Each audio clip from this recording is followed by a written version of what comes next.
O.Carm, Ph.D., is a Carmelite from the United States and a licensed clinical psychologist. He currently serves as the Associate Director of Clinical Services at St. Luke Institute, part-time faculty at the Catholic University of America.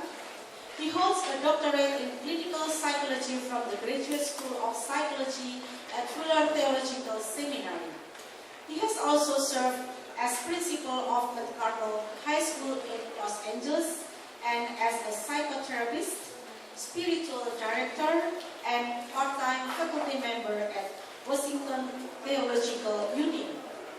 He has done workshops nationally and internationally in the areas of psychology and spirituality, sexuality, vocational discernment, and issues in the first 5 years of ministry. Today, he will be sharing with us his opinion on the spirituality for young generation. We are pleased to welcome Father Quinn Conners. Father Quinn, please. Thank you very much, and thank you for the invitation to be here today. I was delighted when Father Albertus, whom I've known and considered a friend for many years, invited me to speak with you, particularly about spirituality for the younger generation. And so I believe everyone has a copy of the text, the full text. It begins on page 1, and we're not going to do the whole thing. I'm going to try to kind of summarize the different sections of the text given our time frame.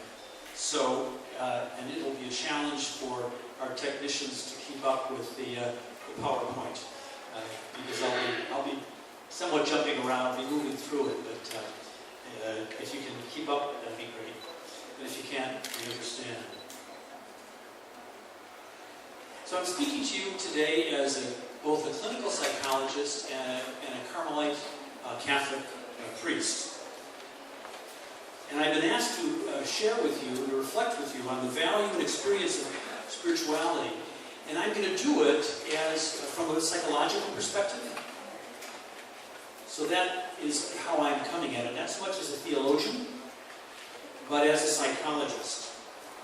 And I will argue, my argument really is that as human beings, we are wired, if you will, for spirituality. And that spirituality is fundamental to our growth and development, our full growth and development as human beings.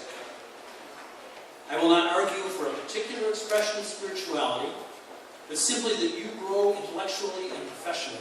Each of us grows intellectually and professionally. It's important for us to attend to this important part of our human experience. That if we're going to be fully developed human beings, then we have to have a spirituality that's core to us. And so I'm going to cover 3 topics. First, very briefly, the shifting understanding of spirituality today. Secondly, the psychological foundations for spirituality. And then finally go through some 5 areas that talk about what spirituality is and what it is not. So first of all, I want to talk to you about the shifting understanding of how spirituality gets expressed. And I'm going to be quick on this because I was not able to do any research on the experience in Asia, in the East. I'm going to give you some statistics from the Western world and see if that resonates or does not resonate with your experience. In 2014, a religious landscape study conducted by the Pew Foundation and Research Center found that about half of the millennials, and the millennials form this generation really basically in their 20s, okay, as opposed to folks in their 30s who are considered part of the Generation X, and then there is the group, the silent generation, which is my group, and then the greatest generation, which is the World War II folks. So this 2014 religious landscape study found that only about half of the millennials, that is people in their 20s, and so many of the students here, for example, that they believe in God. only about half of them believe in God with any kind of certainty. And only about 4 in 10 of the millennials say religion is very important in their lives. By contrast, older generations are much more likely to believe in God and to say that religion is important to them. In addition, this lower level of religiosity among millennials manifests itself not so much in what they think, but what they do. Only 27% of the millennials say they attend religious services on a weekly basis, substantially lower than baby boomers and 38%, and members of the silent and greatest generations at 51%. But millennials, while they may not behaviorally be as religious as the older generations are, they are likely to engage in many spiritual practices, even if they aren't, going to church. For instance, like older Americans, more than 4 in 10 of these young adults, 46%, say that they feel a deep sense of wonder about the universe, at least once a week. Likewise, most also say they think about the meaning and purpose of life on a weekly basis, 55%. Again, very similar to older generations. Furthermore, roughly 3/4 of the millennials feel a strong sense of gratitude or thankfulness, at least weekly. And 51% say they feel a deep sense of spiritual peace and well-being at least once a week. So they have a spirituality. They have experiences that we would call spiritual, even if they're not going to church. Okay? I don't know what your experience here in the East is. Okay? So that's something for you to think about. Does this data from the United States parallel in any kind of way your experience here in Indonesia? So what do we make of this data? And that's one of the things that perhaps we can talk about. Now I'd like to switch to the second topic, and that is the psychological foundations of spirituality. First of all, what's a working definition of spirituality? My father tried to do that as well. I'm going to try and do that too. Because spirituality means something different to different people. For some, it's about participating in organized religious activities. Going to church, going to the mosque, going to the synagogue. Those actual behaviors that look religious. So that is one way of defining spirituality. Another is more personal. Some people get in touch with their spiritual side through private prayer, through yoga, through meditation, through quiet reflection, going on walks down in the mountains or down by the water. So, what is your definition of spirituality? And do you consider yourself a spiritual person? And is that expressed externally as well as internally? As the brain processes our experiences, we naturally look for patterns and seek out meaning. What does all of this mean for me? And the phenomenon known as cognitive dissonance in the psychological world shows that once we believe in something, we'll try to explain away anything that conflicts with it. We want it to make sense, and so we can oftentimes dismiss things. Humans cannot help but ask the big questions. The instinct seems wired in us. So that's a general description of spirituality. I'm now going to skip a bit here. In terms of human development, initially people like Freud and Jung saw human development stopping after adolescence. Once we became adults, no growth or development took place. That's been kind of blown out of the water by people like Erik Erikson, developmental psychologists, who say that we are developing and growing throughout our lives. And what Erikson and others did was made a study of adult development. And so they basically see that we are continuing to grow. And if you're as old as I am, you know that you have to continue to grow. Okay? You know that we have to adapt and change and come to new insights about yourself and about your world. To some degree, this notion of maturity and growth is not brand new. If we look to Romans 8:9 in the Christian Scriptures, in the New Testament, there's a striking image that St. Paul uses.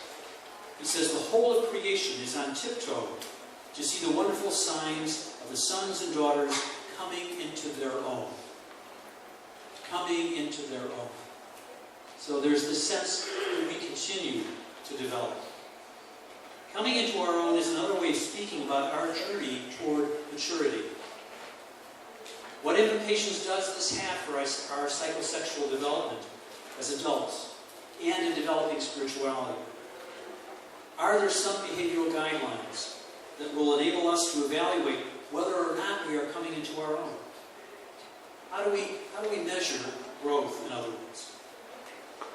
So in what follows, I'm going to attempt to answer some of these practical questions and explore some concrete indicators that you might find useful in reflecting on your own level of spirituality as a basis for developing one. So, my argument is that we continue to develop as human beings, and it's very important for us to reflect on that. I also work with the belief that God has created us to move beyond our own needs to the concerns of other people, a responsibility for the larger world that we have, however big our world is. But the world is larger than me. Okay? That's a challenge sometimes for millennials. Today, most humanistic psychologists agree that the highest form of self-actualization is expressed through our capacity to generally care for another person. So the focus is not on me, it's focused on the other. This echoes the gospel call to lay down our lives in John 15, in generative service of others. This first phase of adult psychosexual development is what Erickson calls intimacy, or mutuality.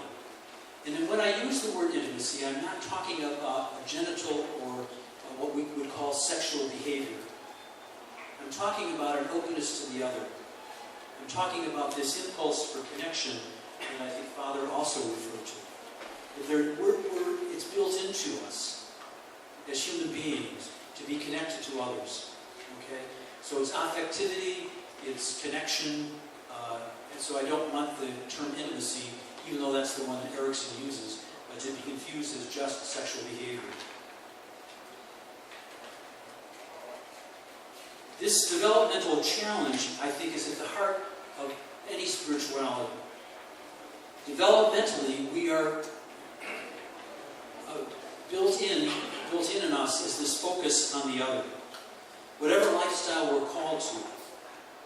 How can we tell if we're really growing in the capacity and the skills of mutuality, of intimacy? And the following are going to be some signs or characteristics that you can use in measuring how mature am I? How developed is my spirituality? So the first, in one way of thinking about this, is strengths and weaknesses that I have in these areas. So the first is accurate self-knowledge. Any spirituality and any human development includes accurate self-knowledge. When our self-perception, our perception of ourselves, is basically congruent with the way other people experience us. Without this capacity of self-awareness, we won't be conscious of how we come across to those we love and care for. Are we seen as generative people? Secondly, empathy. This is a very important word.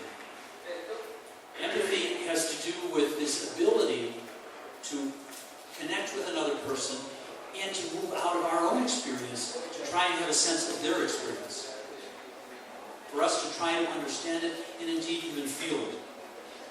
To transcend our own needs and concerns so that we can be moved by the pain, the joy, the anger, or the fear of those around us, especially the significant others in our lives. Interpersonal sensitivity, capacity of being conscious and aware of other person's needs. This is more than empathy. It includes intuitive and cognitive insight, as well as the willingness to respond to another person. With those with whom we have grown close, it involves the ability to anticipate their desires. So, am I aware in my own development of an increasing interest and concern and care for the other? Trust is another characteristic to measure ourselves by. The primary building block for mutuality is the ability to trust another human being. With those with whom we have grown close, it involves the ability to anticipate their desires. It involves us taking risks to surrender control over the beloved. It's the desire to validate the integrity of the other, even in the face of possible betrayal or rejection. Equality, another cornerstone for reciprocal love, for this mutuality. If there is a real or perceived imbalance of power in a relationship, there cannot be authentic mutuality. There is also the capacity for self-disclosure. There cannot be mutuality without a shared experience of intimacy. The key to authentic intimacy is the ability and the skill with which we are able to verbally share who we are, our feelings and our thoughts. Finally, there's spontaneity, another way of talking about growing spirituality in development. Does all of this bring me some greater interior freedom and the ability and the desire to connect to others? So with these characteristics of intimacy and mutuality, we proceed to the next stage of adult development, which Erickson calls generativity. And basically what this is an interest in the larger world beyond myself. Okay? And certainly that's what education is meant to do. It's meant to, later, Father Andy, I know we're going to hear, going to talk about developing a larger worldview. Erickson would argue that it's built in us, within us, to do that. To move beyond ourselves. And this impulse towards something larger can be evoked by external as well as internal circumstances. It might be getting married and having a family. For those of you who are married, I'm not of course, but those of you who are married, you have to think about more than just yourself. I belong to a religious community. We live in community. We try to be conscious of our brothers. So there is this impulse that's activated by vocational choices. But the impulse is also activated by internal movements, a surge of responsibility, and an exercise of my personal power. And by power, I don't mean something, an imbalance, but what is this energy I experience? And as I look at the larger world, what do I want to do with that world? As one of the things that in a Catholic university, that should be happening. Your worldview should be enlarged. And the need that the world has for your abilities and your care would be really important. So this surge of responsibility is matched also by paradoxical awareness. As generative persons, we are responsible for what we do not own. Pope Francis in Laudato Si told us that we are responsible for our home, the earth. And we share in that responsibility. The generative person is by definition not an owner. When Christian faith takes root in us, we recognize that creation and all its fruits belong to God. I don't think that's unique to the Christian view, okay? But it's certainly part of ours. So, the impulse for intimacy, mutuality, the impulse for generativity are built in to us. And they are the foundation for spirituality. That simply is my argument or my thesis for us to consider today. And I gave you some characteristics by which you can measure how you're doing with that. And is my world widening? Do I have a sense of responsibility for more than just myself? And how do I want to express that, whether married, whether single, or whether called to religious life? So I'd like to end this session by talking about what spirituality is and is not. So if we're wired for spirituality, here's some guidelines about what spirituality is and is not. First, spirituality is more than what meets the eye.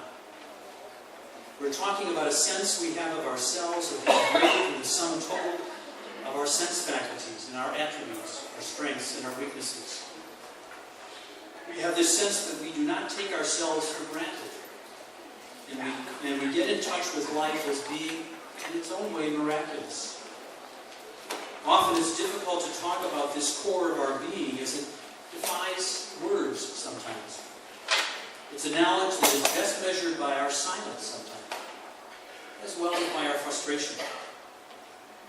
Anthony de Mello, who was a Jesuit priest from India, is now dead a good 30 years, has a series of stories that I'm going to use to demonstrate some of these principles of what spirituality is and is not. And for this one, spirituality is more than what meets the eye. He tells the story of a cobbler who came to a rabbi and said, "Tell me what to do about my morning prayer. My customers are poor men and women who have only one pair of shoes. I pick up their shoes late in the evening and work on them most of the night. At dawn, there's still work to be done if the men are to have their shoes ready before they go to work. Now my question is, what should I do about morning prayer?" So the rabbi then asks him, "Well, what have you been doing till now?" Well, he says, "Sometimes I rush through the prayer quickly and get back to my work, but then I feel bad about it. At other times I let the hour of prayer go by, then too I feel a sense of loss, and every now and then as I raise my hammer for my shoes, I can almost hear my heart sigh. What an unlucky man I am, and I'm not able to make my morning prayer." The rabbi said, "If I were God, I would value that sigh more than the prayer." Secondly, spirituality is understanding that there is a purpose in our lives. We're guided by a moral code, whatever our religious expression might be or might not be. We know the difference, for example, between right and wrong, and implement this knowledge in our actions. We live in a society and have a responsibility to live in harmony with ourselves and with others. So again, where's my spirituality? Is that expressed? Is that kind of a value expressed for me? So we do things like refrain from killing, or refrain from stealing, refrain from false speech, refrain from sexual misconduct, refrain from intoxicants to the point of needlessness. So it's about responsibility to live in harmony with ourselves and others. Does my spirituality reflect that? Thirdly, spirituality is understanding that suffering is an integral part of our lives, much of which we create ourselves. Whether we like it or not, suffering is everyone's lot in life. No two ways about it. Again, let me tell you a story from Father de Mello. A rabbi once asked a pupil what was bothering him. "My poverty," was the reply. "So wretched is my condition that I can hardly study and pray." And the rabbi said, "In this day and age, the finest prayer and the finest study lie in accepting life exactly as you find it." Much of our suffering is caused by our disordered attachments to the things that to the way we think things ought to be, or we think we are entitled to have. Freedom from suffering can only come from true acceptance of life. And I'm not sure how prominent or active Alcoholics Anonymous is here in Indonesia, but it's a big part of, if you will, life in the United States. There's a famous serenity prayer that, let me read it to you, that I think captures this. "God, grant me the serenity to accept the things I cannot change, courage to change the things I can, and wisdom to know the difference. And the next part I really like right now in my life. Living one day at a time, enjoying one moment at a time, accepting hardships as the pathway to peace. Taking, as Jesus did, this sinful world as it is, not as I would have it. Fourth, and there are only 5, so I'll be finished in a moment. Spirituality is understanding that religion can be the basis for a healthy as well as an unhealthy spirituality. Religion teaches belief in the existence of God through the revelation of philosophy, a moral code by which to live and conduct one's affairs, salvation from God, and life after death. Healthy religion advocates a relationship with God that is personal and is based on God's unconditional love and acceptance. Unhealthy religion advocates a relationship with God that demonizes God and diminishes the believer. Unfortunately, in this day and age, a lot of the war and terrorism is based on unhealthy religion and using God to kill people. Here's another story from DeMello. It's the custom among Catholics to confess their sins to a priest and receive absolution from him as a sign of God's forgiveness.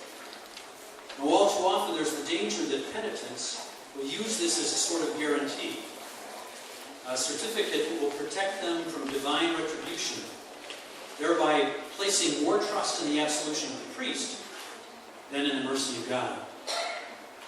This is what Peregrine, an Italian painter of the Middle Ages, was tempted to do when he was dying. He decided that he would not go to confession if, in his fear, he was seeking to save his skin. That would be sacrilege and an insult to God. Now, his wife knew nothing of his inner disposition. She asked him if he didn't fear to die without going to confession. Peregrine replied, "Look at it this way, my dear. My profession is to paint, and I have excelled as a painter. God's profession is to forgive. And if God is as good at his profession as I have been at mine, I see no reason to be afraid." So that's healthy religion. Healthy spirituality. Healthy religion advocates the integration between the head and the heart. Unhealthy religion discourages exploration into one's messiness. Unhealthy religion doesn't want to do that, which will, and part of the messiness may include one's image of God. It has to change. Healthy religion emphasizes the importance of being fully human and finding God in everyday life and circumstances. God's not just in heaven. God is here among us. Unhealthy religion sees the world as a dangerous place, develops a kind of a fortress mentality, and emphasizes life after death. Again, a story from DeMello might help. There was once a woman who was religious and devout and filled with love of God. Each morning she would go to church, and on her way children would call out to her. Beggars would accost her. But so immersed was she in her devotions that she didn't even see them. Now one day she walked down the street in her customary manner and arrived at the church just in time for service. She pushed the door, but it wouldn't open. She pushed it again harder, and found the door was locked. Distressed at the thought that she would miss the service for the first time in years, and not knowing what to do, she looked up. And there, right before her face, she found a note pinned to the door. The note said, "I'm out there. I'm in the children. I'm in the beggar." Finally, healthy religion develops a healthy interdependence between God and self, and between God, self, and others. Unhealthy religion perpetuates a kind of belief that we can do it ourselves, or it's within a very narrow, rigid kind of dogmatism. Finally, spirituality is understanding the experience of God in spirituality does go beyond religious expressions and statements. Prayer is a matter of the heart. It begins with communication with God through words, images, and symbols. At this stage, rituals, outward expressions, and prayer formulas are important and even necessary to communicate with God. But that often changes, in my experience, and working with others as well. Here's another story from DeMello. And this is my favorite. An old man would sit motionless in church for hours on end. One day, a priest asked him what God talked to him about. And his reply was, God doesn't talk. God just listens. Well, then what do you talk to God about? The old man said, I don't talk either. I just listen. So it's being in the presence. And being in a presence without words sometimes. So if your journey in prayer is healthy, there might come a time when communication will become simply communion, as it was with this man. There will be a deeper sense of God as a mystery leading to a reference to the processes of life, others, and self. At this stage of life, God is a mystery. And a seeker might very well say, if you ask me who God is, I don't know. If you don't ask me who God is, I do know. So sometimes it's the absence that is the deepest experience. So we began looking at statistics in the United States anyway, that suggest more and more younger people aren't looking to the traditional communities for the expression of their spirituality.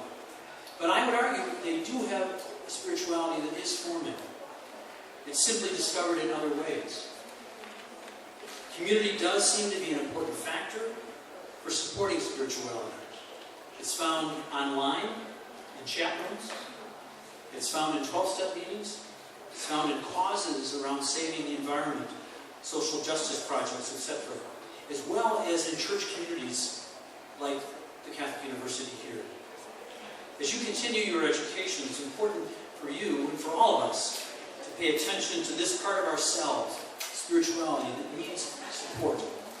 It needs fostering. It is built into our psychological development. It needs to be nurtured and supported and trusted. And it needs to be shared in communities such as this, as you're doing today, and broadening our understanding of it and claiming and naming the experience. Let me end on a personal note. At this stage of my life, I'm 72 years old.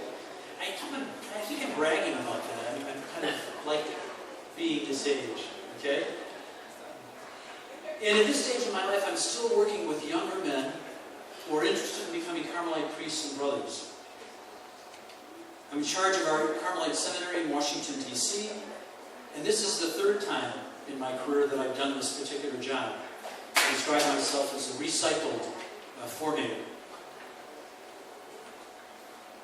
I'm also working with priests, as Emma mentioned, at the St. Luke Institute, just outside of Washington, D.C. Diocesan and religious priests and religious women and men, sisters and brothers, whose time of generativity is broken down because of psychological and spiritual crises, really around intimacy, mutuality, as well as generativity.